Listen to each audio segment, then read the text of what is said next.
Hey, Fight fans, it's Michelle Joy Phelps with Boxing Social in partnership with Forged Irish Stout, freebets.com, ready to fight an Empire Fight Store. And I'm joined now with the one and only Ohara Davies. Good to see you. Good to see you. It's been ages. It's been years. Yeah. Wow. It's been a long time. So, I'm not flipping you off.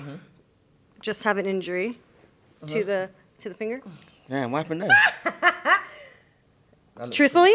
It looks pretty sore.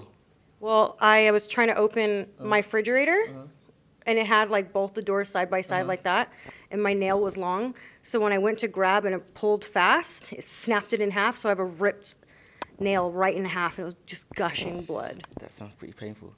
Not as painful as this weekend is going to be, right? That's right. Well, congratulations. You're here. This is a really big opportunity for you to step up to potentially end up not only winning a world title yourself, but facing other champions. How does it feel? It feels good because, you know, a lot of people, my career has been so up and down, as you know, and many people have, like, doubted me, you know. I used to go out sometimes and people say, are you still boxing or have you retired? Or, you know, when after the matchroom situation, whereas I weren't as busy, I weren't active, I weren't making noise, and a lot of people, they just completely overlooked me. But I stayed patient, I've worked hard, and I've got myself back into the big stage, and now I'm on a bigger stage yet, and, you know, I'm going to grab it with both hands. A lot of positive changes occurring for you. You also signed with Golden Boy Promotions. Congratulations on that. How did that all kind of come about? I got a phone call from Lee Eaton saying we got a offer from Matchroom and you got an offer from Golden Boy. I said, from who? He said, Golden Boy. I said, for who? I said, listen, I don't care what they're offering. The answer is yes. We're going to Golden Boy. I don't care if they're paying me less than what Eddie's. I'm like, we're going to Golden Boy. I mean, Oscar's a legend. Oscar's a complete legend, and, you know, I'm happy to be here, and the money's good anyway. But just like the reception that I've got out here, you know, the way I've been treated, you know, the Golden Boy staff, the conference, it was all like set out quite classy, and I love it. I've got zero, you know. If I could turn time back, I would sign to Golden Boy every time, every single time. Also, you're blending right in with the Espanol. Sí, porque yo hablo español. You're actually really good at it. Like, at what point did you start studying it? So, like, I've got this application on my phone, Duolingo. Oh, my God, I have that too. So what I do every day, I just do one lesson, maybe 10 minutes a day. Yeah. Because you know what, at first, I used to try to do 4 lessons, but then I'm consistent for 2 days, and then I missed the 3rd day out. Yeah. If I say to myself, just do one lesson a day, it's not long, and I'm more consistent. I learn the language a lot slower. But then, as long as it's in your mind, you know, my mind's working with it, I can put the words all together. I meet someone from Spain and we can converse. And well, I would imagine also because living over there, I mean, I guess it could be the same here, but I don't have enough people around me to speak Spanish with, and you have to have people that you can practice with. Exactly. I don't know anyone really that is from Spain, but I still use the app, and then when I do meet someone that is from there, listen, I'm picking their brains for as long as I can. Oscar was like, you speak better Spanish than me. I'm getting there slowly. No, I'm very impressed, honestly. Like, so how long has it been that you've... About 2 years, 2.5 years, consistently, every day, one lesson. Just doing one lesson a day, so that's why I can speak it pretty well. Yeah. Literally, the power of, like, you know, small steps is mad. People underestimate. That's why they say every day is about... If you just can, like, better yourself, just at 1% a day. Show up. Just at 1% a day. In the long run, it'll make a big change. And, you know, and that's just what I've done with my Spanish. Right. Well, an important fight this weekend for you. As we were walking here, we ran into Rolly Romero. Really funny. I mean, a part of me wanted to pull out my phone and start recording it, but I'm like, no, I'm going to let us step back and let you guys have your conversation. But you told him, like, why are you running from me? Listen, I told him, I've got this guy next. I'm going to knock him out. And he was like, nah, man, he hits hard. You ain't going to knock him out. He hits hard. I was like, I'm going to knock him out. But I think he was drunk, right? He looked very drunk. He looked drunk and he looked a bit overweight. He's made half decent money in boxing. And, he's just enjoying life. someone like that, they're young in their mind. He's not a bad kid. He's a good kid. He's just making the wrong choices right now. But that's okay. We've all been there. I've made the wrong choices sometimes, but his one's going to cost him a more title, but it's okay. Do you think that he will come back and fight you, or what do you feel is going to happen? After I win this weekend, Rolly's going to vacate. This is what I feel, because right now he looks way too overweight, drunk. Looks like he ain't been in the gym for ages. He just looks like a complete mess. So I reckon he's going to vacate and try and fight Ryan Garcia or Tank Davis again. Probably do that. Because what he wants the big money fights, which I can understand. He wants to fight the big names. I'm not a massive name yet, so he's thinking if I can get a big name, for one, I get paid much more, and for two, the loss doesn't look as bad. So he's thinking, it only makes sense. But I can see where he comes from, but he has to see where I come from, because I don't give a fuck about what he wants. I don't give a fuck about him. All I want is my world title, and I'm next in line. So I don't care whether I'm not known. I'm coming for my shot.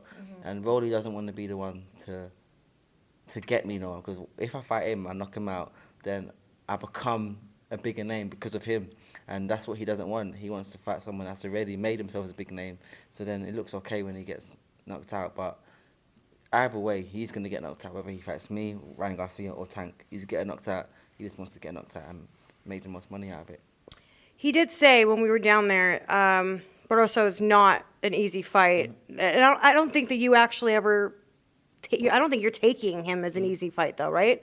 Not at all. Listen, I've been disciplined in this camp. This by far the best camp I've had. I'm in the best shape that I'm in right now. I'm in my prime. So, yes, it's not an easy fight, but I'm going to make it an easy fight.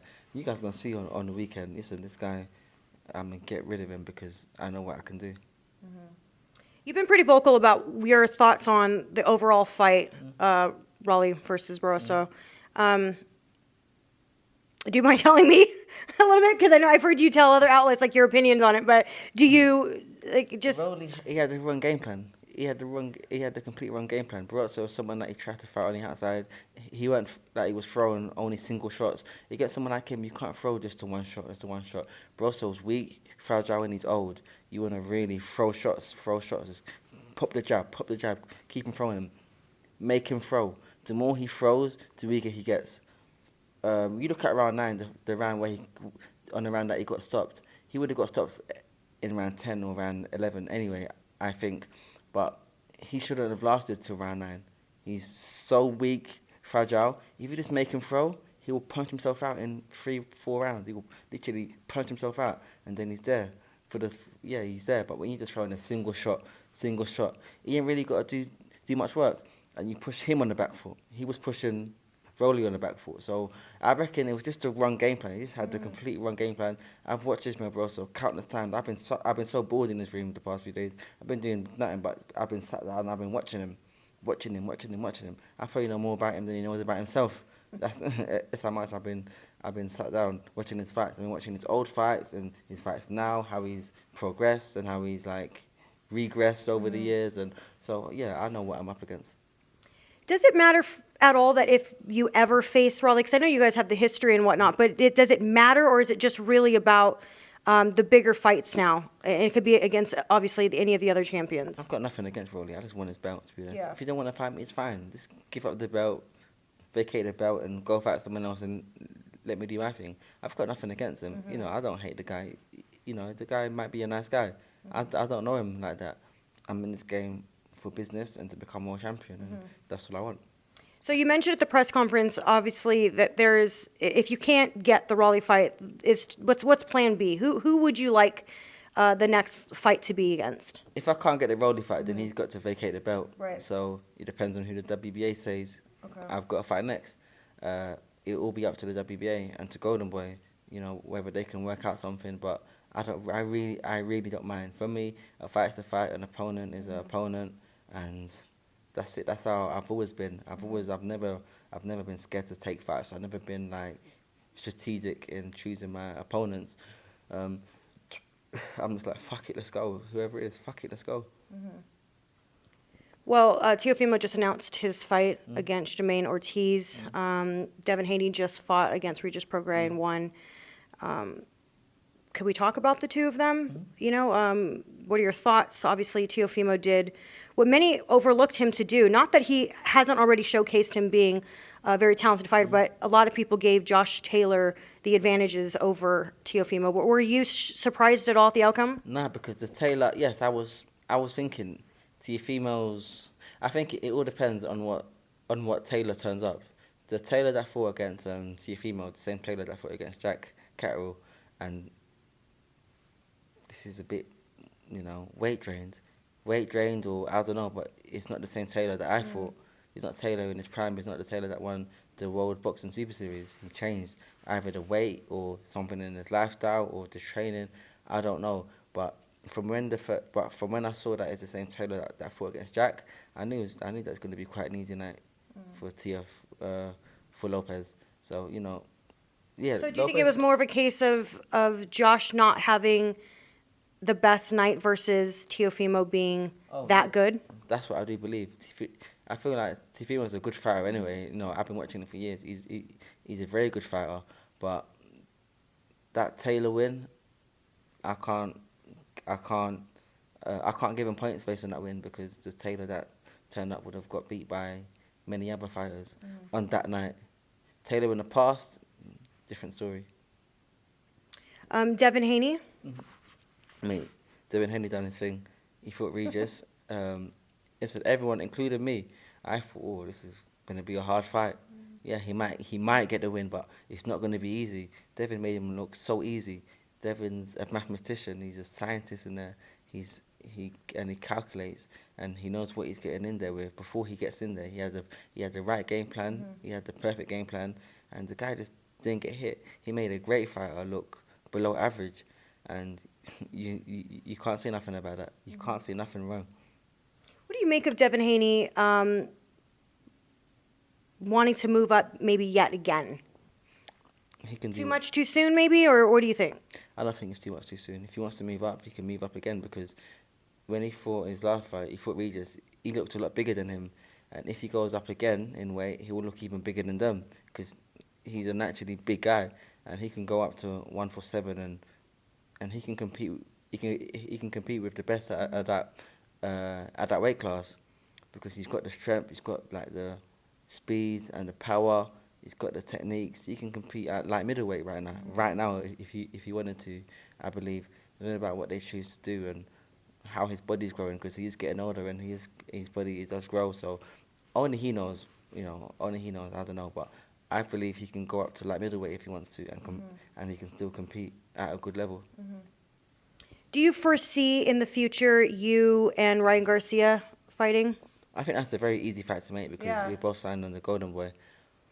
But then again, Arnold Barroso is also signed to them. Ramirez, I'm hearing, might sign to them. So we've got a few fighters at 140. So I've got options. Ryan Garcia fight, it could happen, but there's just as much chance of the Ryan Garcia fight as there is to Arnold Barroso fight. So I don't know. It's just whoever they say. But if Ryan Garcia fight comes next, I'll say yeah. They actually phoned up my manager before this fight and said, if you want to do the fight Ryan Garcia next, would you say yes? I said yes. Tell them yes. He said, okay, cool, we'll phone you back. They didn't phone us back. I was ready to fight Ryan Garcia before he fought Oscar Durante. I think he had a choice. I think they gave him a choice: Ohara Davies, Oscar Durante, and he probably chose Oscar. But I was ready to fight him next. I could definitely see that one, like you said, being an easier fight to make, just because there's not as many politics involved in that, obviously, with being under the same banner. There's rumors that he's going to be facing Devin Haney next, potentially, I hear, in Saudi Arabia. If they were to actually face off, who would you favor in that fight? Devin Haney. I think Devin Haney beats him in the same way he did in his last fight. He'll make it look pretty easy. I think, this is just what I see. The progress that Devin's made over the past few years, it's been unmatched. How he's grown as a fighter, and as how he's grown as a fighter, it's been unmatched. And Garcia's a good fighter, but yeah, they fought 6 times as an amateur, 3-3. I think if they fight again, I think Devin gets to win. Okay. Well, here in Vegas, how are you enjoying it? Mate, it's a bit dangerous here, isn't it? Everyone's got a gun. You think so. Not everyone's walking around with one. Michelle, hear this, yeah. So a few days ago, we got kicked out of the Uber Why? because we gone to the gym in the Uber. I get in the car, Michelle, it was freezing in there, cold. The windows are open. I say to mate, it's a bit cold, isn't it? And he goes, oh, you want the heating on? He goes, yeah. So he shut the heating. We put on the heating, and I said, can you shut the window? He said, yeah. A few minutes go by, he opens up the window and turns off the heating. And I was like, sorry mate, it's a bit cold. And he says, well, it's not about you, it's about me. I said, no, it's about the customer, no? And he said, no, it's not about the customer. I'm the one driving the car, so I need to make sure that I get from A to B safe. It's not about you, I'm gonna fuck about you. And then he said, you know what? I'm 3 minutes away from the gym where I'm meant to be like taking you, but I'm gonna stop off here and you can walk there. And he stopped off early and told us to get out of the cab. Shut up. But listen, I'm in America, so I don't want to get rude to anyone because these people got guns and they're a bit mad sometimes. You know, I've been watching some things online.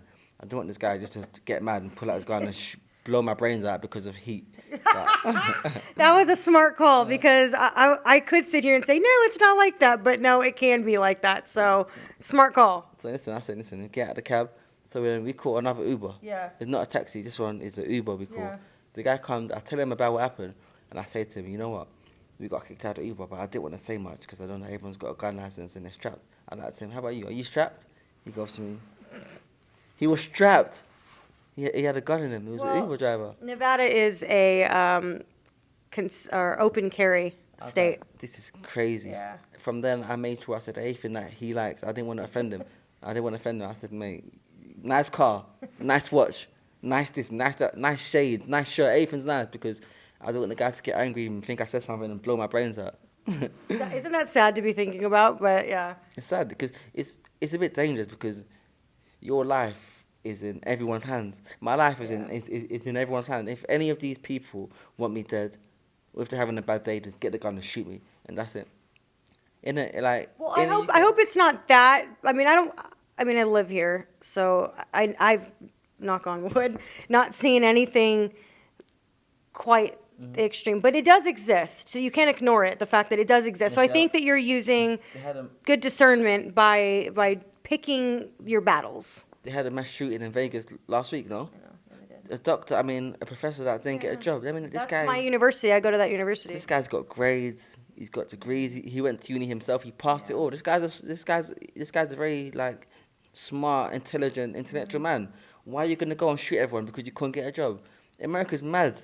America's a mad town. I think people are definitely being pushed to breaking points, and mentally everyone's being challenged, and that is not okay by any means necessary, but it is a very scary time. If it was back home in England and someone couldn't get a job, he'll go home and say, fuck it, get some beer, and he'll drink beer, and then he'll go to bed. Easy. In America, you shoot everyone.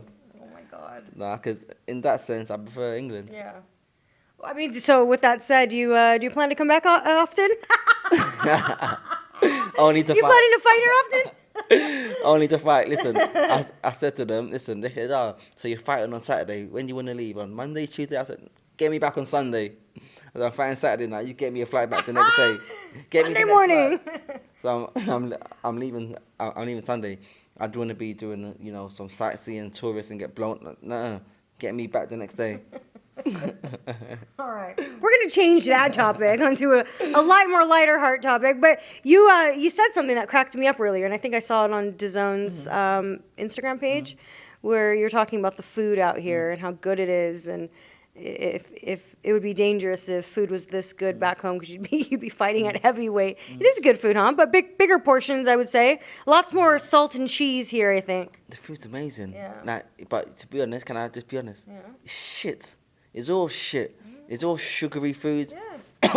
I took a walk the other day. I went to the mall, and one shop's called Sugar This. The other shop is called Sugar That. It's all got sugar in front of it. Sugar. Yeah. You know what? They're all busy. They're all making money. But you know what? England's got a lot of, what do you guys call those little shops? Like the, what are they? Like dessert shops. Yeah. We have, but I feel like over here it takes it to an extreme. In England, we might have a pie Over here, you got a pie topped with this topping and that topping and this sugary. Like, here is mad. Like, America takes it to a complete different scale. And so our people here are so overweight and they're not healthy and they're not happy because the food affects your brain. The food's mad. I have sugar, but after the fight, I can't wait to get some sugar food though. I ain't gonna lie. You're just saying all that because you can't have any right now. I know. Listen, after the fight's done, I don't know. Listen, I'm eating what I want. I'm getting pizza. They got some French toast downstairs here. They do French toast and some toffee and the toppings. I don't know, but it looks so good. And the other day, and I was there only yesterday, and then my brother ordered it. I was like, damn, what I would do right now to have that French toast. It's mad.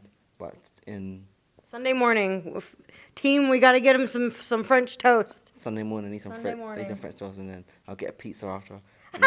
I also want to go to IHOP. I want to go to IHOP before I go.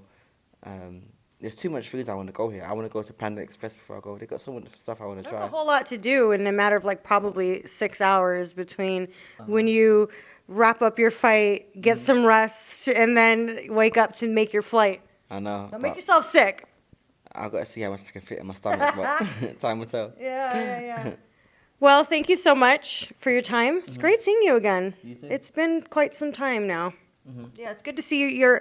You're in good spirits. I'm really, really proud of you. I'm happy that you're getting this opportunity. And, may the best man win on the night. No, I'm going to win on the night. Hell yes. Ohara Davies wins, becomes WBA interim world champion.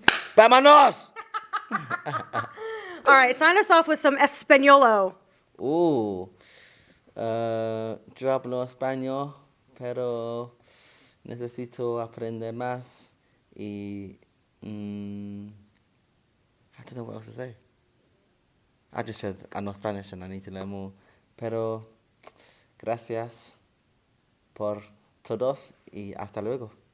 All right, very good. That means thank you for everything, and I'll see you later.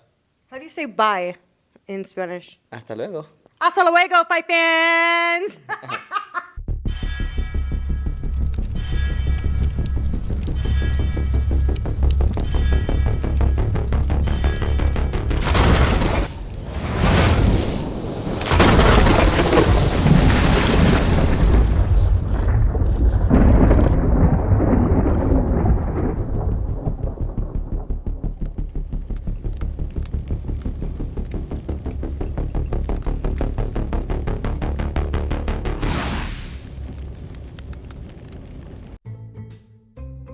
We need to think of a new advert for freebets.com.